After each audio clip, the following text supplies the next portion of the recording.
Students, जैसा कि हम लास्ट टॉपिक में डिस्कस कर चुके हैं कि कोऑर्डिनेशन कंपाउंड्स में मेटल एटम किस तरीके से न्यूट्रल मॉलिक्यूल्स या नेगेटिवली चार्ज आयन के साथ स्ट्रांगली बॉन्ड होता है वार्नर्स कोऑर्डिनेशन थ्योरी के माध्यम से।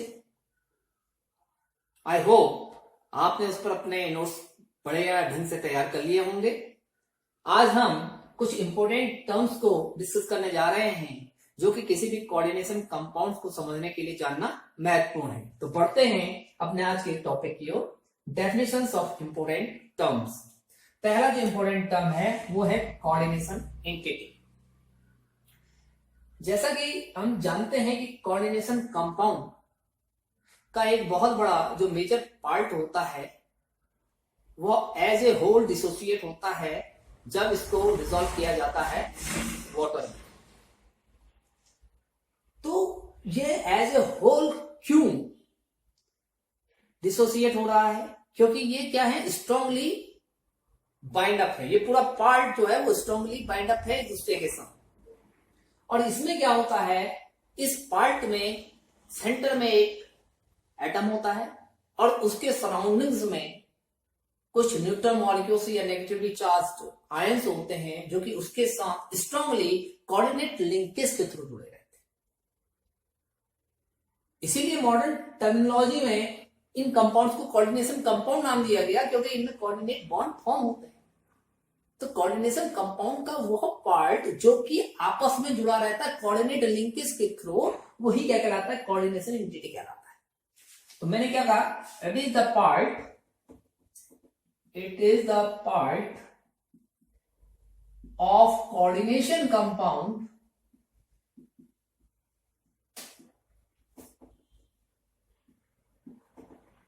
which is bonded together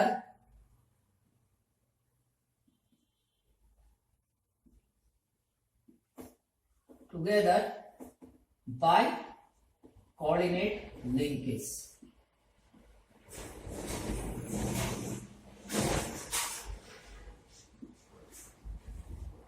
जो कि कोऑर्डिनेट लिंकेज के द्वारा जुड़ा रहता है। अब इस पार्ट में क्या क्या चीजें आएंगी जरा देखें। सेंटर में एक आयन आएगा, तो सेंटर में होता है इसका सेंट्रल मेटल एटम और उसके सराउंडिंग में होते हैं negatively charge ions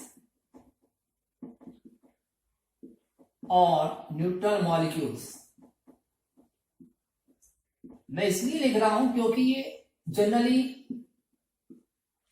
negatively charge ions या न्यूट्रल मॉलिक्यूल्स ही सेंट्रल मेटल एटम के साथ कोऑर्डिनेट लिंकेज के थ्रू जुड़े होते हैं।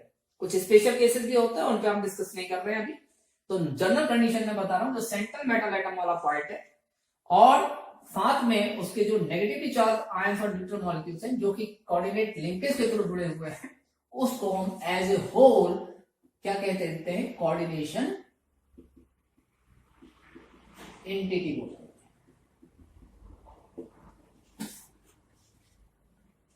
आई होप आप कोऑर्डिनेशन एंटिटी को समझ चुके हैं। अब बात करते हैं सेंट्रल मेटल एटम या आयन की। जैसा कि मैंने कहा कि कोऑर्डिनेशन एंटिटी में एक सेंटर में एक मेटल एटम होता है जो कि नेगेटिवली चार्ज आयन से या न्यूट्रल मॉलिक्यूल्स से कोऑर्डिनेटेड लिंकेज के थ्रू जुड़ा रहता है, बंधा रहता है। तो ये जो सेंट्रल मेटल एटम है या आयन है जिससे कि अन्य चार्ज आयंस या न्यूट्रल मॉलिक्यूल्स कोऑर्डिनेट लिंकेज के द्वारा जुड़े हुए हैं, वही क्या है, हमारा सेंट्रल मेटल एटम या आयन है। तो इसका मतलब ये कोऑर्डिनेशन एंटिटी का एक क्या है, पार्ट है। और इसकी विशेषता क्या होती है, ये जो सेंट्रल मेटल एटम होता है ये नॉर्मल कंडीशंस में या जनरली हम कहें ये इलेक्ट्रॉन एक्सेप्टर होता है और इसीलिए इसको हम क्या कहते हैं, लुईस एसिड भी कहते हैं। इसके पास क्या होने चाहिए, इट हैज वैकेंट ऑर्बिटल्स। इसके पास क्या होते हैं, वैकेंट ऑर्बिटल्स, जिनमें कि ये कोऑर्डिनेट लिंकेज फॉर्म करने वाले इलेक्ट्रॉन पेयर्स को रख सके। अगर एग्जांपल लें हम, एक हमारा coordination compound K3FeCN whole of 6। तो इसमें हम ये जो FeCN होल ऑफ 6 है इसको क्या कहेंगे, कोऑर्डिनेशन एंटिटी बोलेंगे, और Fe को क्या बोलेंगे, सेंट्रल मेटल एटम और आयन बोलेंगे। आई होप इन दोनों चीजों को आप समझ चुके। अब बात करते हैं लिगेंड की। ये भी कोऑर्डिनेशन एंटिटी का पार्ट है। कोऑर्डिनेशन एंटिटी में ये सेंट्रल मेटल एटम या आयन जिन नेगेटिवली चार्ज्ड आयन या न्यूट्रल मॉलिक्यूल्स के साथ कोऑर्डिनेट लिंकेज के थ्रू बधा रहता है, उन्हीं को हम क्या बोलते हैं, लिगेंड बोलते हैं। तो यहां पर देखिए ये जो 6CN आपको दिख रहे हैं, ये क्या है, लिगेंड है। ये क्या है, ये लिगेंड है। लिगेंड क्या होते हैं, जब हमने पहले कह दिया है कि नॉर्मली क्या होता है, central metal atom electron acceptor होता है, तो ये क्या होंगे, ये इलेक्ट्रॉन डोनर। और इलेक्ट्रॉन डोनर का मतलब ये काम किसकी तरह करेंगे, ये लुईस बेस की तरह काम करें।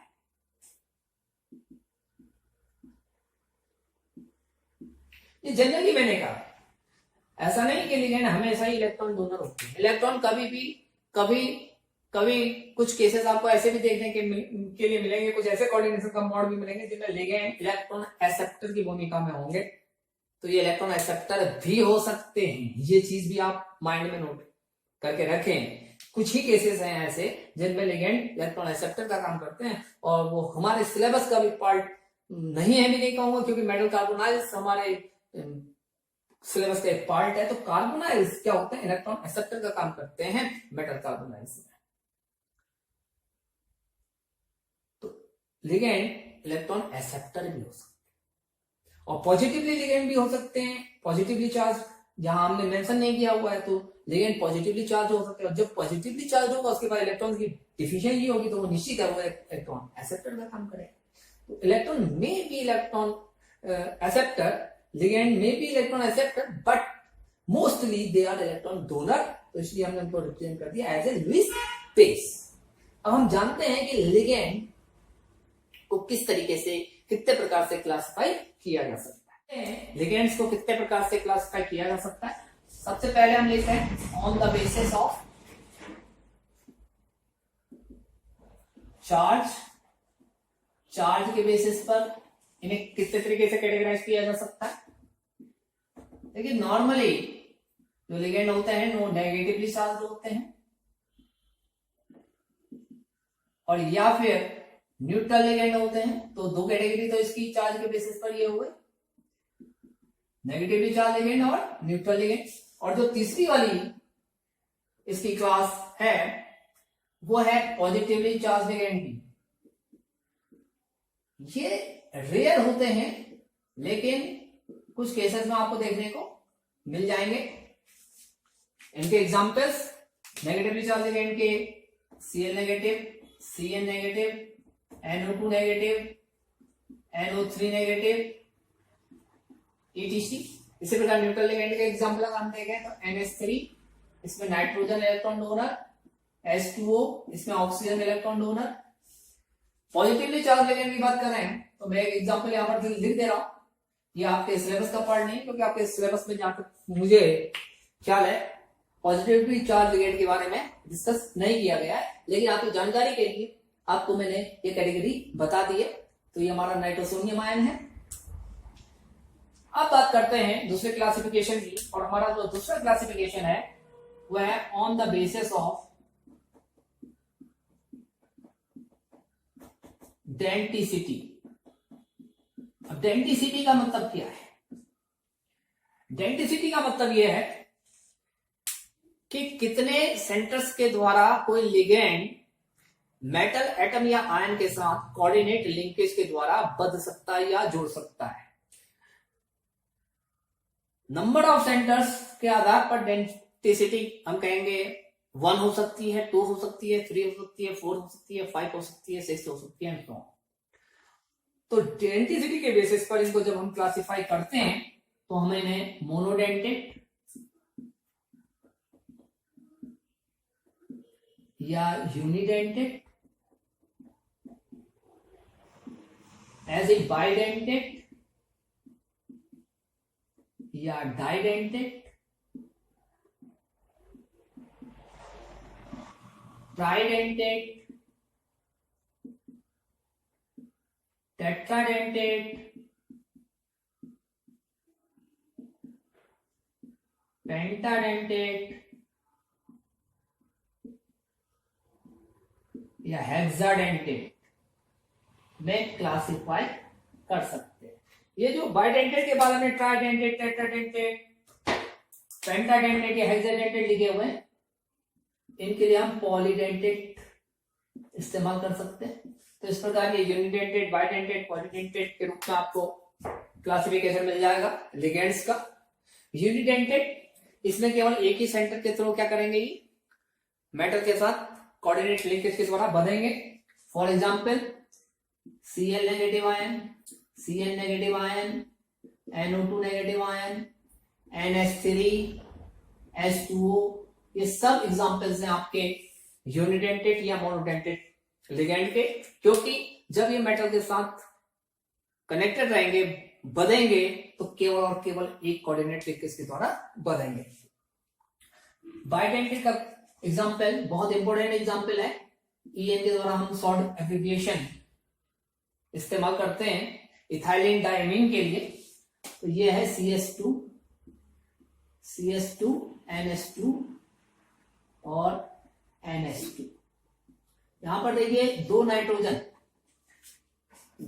नाइट्रोजन है इलेक्ट्रॉन डोनर सेंटर्स के रूप में मौजूद, और ये दोनों ही क्या कर सकते हैं, ये मेटल एटम के साथ कोऑर्डिनेट लिंक बना सकते हैं। तो यहां पर देखिए इसकी डेंसिटी 2 है, तो इसलिए इसको बाइडेंटेड या डाइडेंटेड था। इसी प्रकार ट्राइडेंटेड, टेट्राडेंटेड, पेंटाडेंटेड आपको देखने को मिल सकते हैं। मैं यहां पर एग्जांपल लिख दे रहा हूं, CS2 whole twice, NH2, NH, CS2 whole twice, NH2। यहां पर देखिए 3 नाइट्रोजन हो गए, जिनके थ्रू मेटल एटम या आयन के साथ ये कोऑर्डिनेट लिंकेज बना सकता है, तो ट्राइडेंटेड हो गया। इसी प्रकार आप टेट्राडेंटेड का एग्जांपल ले सकते हैं, पेंटाडेंटेड का। और हेक्साडेंटेड लिगेंड ये बहुत ही इंपॉर्टेंट लिगेंड है, EDTA, ethylene diamine tetra acetato ion. ये बहुत ही इंपॉर्टेंट लिगेंड है, और इसकी इंपॉर्टेंस क्या है कि ये वाटर के हार्डनेस को रिमूव करने में भी इस्तेमाल किया जाता है, और ये लेड पॉइजनिंग को दूर करने के लिए भी इसका इस्तेमाल किया जाता है, क्योंकि इसकी डेंसिटी ज्यादा होने के कारण ये आसानी के साथ क्या बना लेता है, सभी मेटल्स के साथ क्या बना लेता है, कॉम्प्लेक्स का फॉर्मेशन कर लेता है, और ये कॉम्प्लेक्स आसानी से डिसॉल्व हो जाता है, वाटर में डिसॉल्व हो जाते हैं और यूरिन के रास्ते बाहर निकल जाते हैं। तो इस तरीके से ये लेड पॉइजनिंग में भी इस्तेमाल होता है, के ट्रीटमेंट में भी इस्तेमाल होता है, और वाटर के हार्डनेस को रिमूव करने में भी इस्तेमाल किया जाता है। तो EDTA को हम जरा देख लेते हैं, समझ लेते हैं। EDTA ethylene diamine tetra acetate है, CS2 and CS2COO negative, CS2COO negative. जैसे यहाँ पर CS2 से जुड़ा, और यहाँ N, यहाँ पर भी CS2COO नेगेटिव, CS2COO नेगेटिव। आप देख रहे हैं यहाँ पर यह है हमारा ethylene diamine tetra acetate ion. ये देखिए दो नाइट्रोजन है, ये 1 सेंटर, ये 2 सेंटर, 2 सेंटर ये है जहां से कोऑर्डिनेट लिंकेज फॉर्म हो सकती है, तीसरा सेंटर, चौथा सेंटर, पांचवा सेंटर, छठा सेंटर। तो इस प्रकार इसके पास 6 सेंटर्स हैं जिनके थ्रू ये सेंट्रल मेटल एटम या आयन के साथ कोऑर्डिनेट लिंकेज के द्वारा बन सकता है। तो इसलिए इसकी डेंसिटी क्या है, 6 है। I hope on the basis of density classification of ligands को आप समझ चुके हैं। अब हम एक स्पेशल क्लास ऑफ लिगेंड की बात कर रहे हैं, जिनको हम एम्बिडेंट लिगेंड के नाम से जानते हैं। एम्बिडेंट लिगेंड, और इसमें स्टूडेंट्स को काफी कंफ्यूजन रहता है एम्बिडेंट लिगेंड और बाइडेंटेड लिगेंड में अंतर कर पाने में, वो हमेशा प्रॉब्लम महसूस करते हैं। तो जरा ध्यान दें, एम्बिडेंट लिगेंड क्या है और ये बाइडेंटेड लिगेंड से किस तरीके से डिफरेंट है। Ambident ligand like as Cn negative, यहां पर देखिए ये मेटल के साथ कोऑर्डिनेट लिंकेज के थ्रू कार्बन के थ्रू भी जुड़ सकते हैं और ये आपके नाइट्रोजन के थ्रू भी कोऑर्डिनेट लिंकेज कर सकते हैं विद सेंट्रल मेटल एटम और आयन।